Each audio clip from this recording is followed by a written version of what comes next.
Imagine this. You are at a family gathering, everyone's relaxed, plates are on the table, and you are having a great conversation with your family.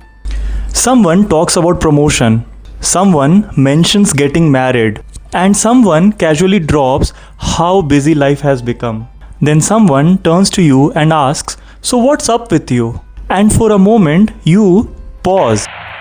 Not because your life is not up to the mark, not because you are unhappy. In fact, 5 minutes ago, you were perfectly fine.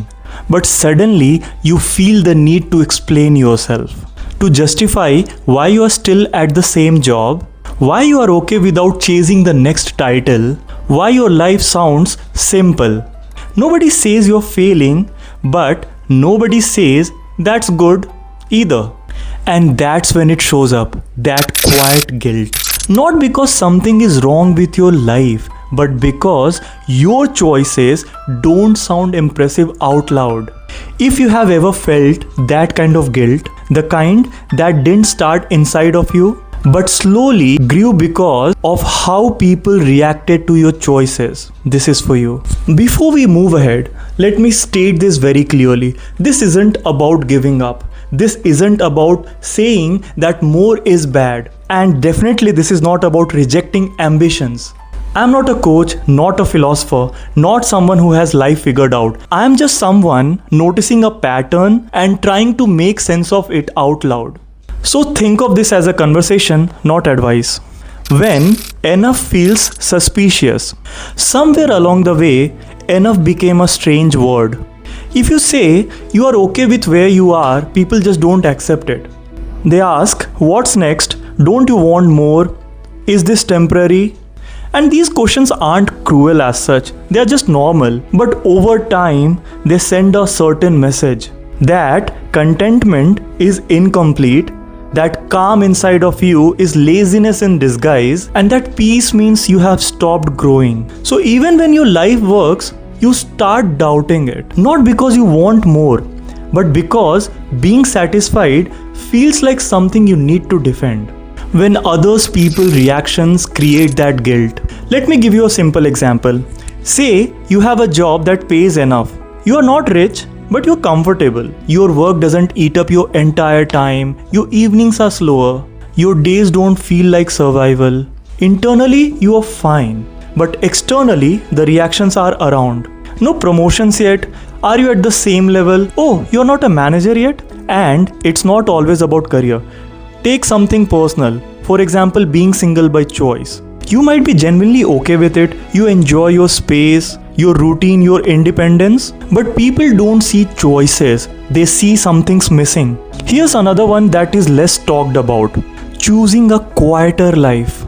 Leaving a high pressure role for something calmer. Not maximizing income, protecting your evenings, saying no to constant hustle. You feel lighter, but people react as if you have reduced yourself. And slowly, guilt creeps in. Not because you were unhappy, but because your happiness doesn't look ambitious. It doesn't look busy, it doesn't look impressive. The world understands struggle better than balance. If you're exhausted, people respect it. If you're busy, people value it. If you're stressed, you look important. But if you're calm, people do not know where to place you. Balance doesn't signal success. Peace doesn't announce ambition. So even when your life feels right, you feel the need to justify it. As if calm needs a proof.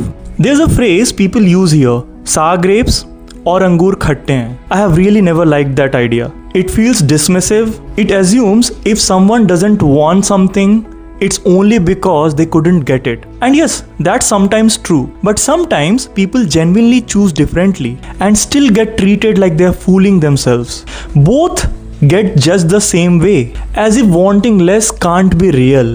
As if satisfaction is a denial. That thinking leaves no room for honest preferences. When external pressure becomes internal doubt, what really affects us isn't what people say directly. It's what their reactions do over time. You start asking yourself, am I wasting potential? Am I settling too early? Will I regret this later? even though your life feels okay right now. And that is how guilt forms. Not from dissatisfaction inside of you, but from comparison. From measuring your quiet stability from someone else's visible progress. Contentment is a phase, not a final decision. Here's something we don't say enough. Contentment doesn't mean you will never want more. It just means you don't want more right now. Life moves in phases. There are times to push, times to build, and then there are times to rest. But we treat ambition like it should never slow down. So when you slow down, it starts to feel like you're doing something wrong. Like everyone else is moving ahead and you are choosing to wait. But sometimes slowing down isn't quitting. It's just paying attention to what fits in your life right now. If being content makes you feel guilty, maybe the problem isn't you. Maybe we have confused growth with constant dissatisfaction. Maybe we have forgotten that life can be meaningful without being impressive. You are allowed to want more, and you are allowed to stop wanting more. Both can be true, but just not at the same time. If this stayed with you, you are not alone. I am still thinking through it too. And maybe for now, that's enough. See you in the next one.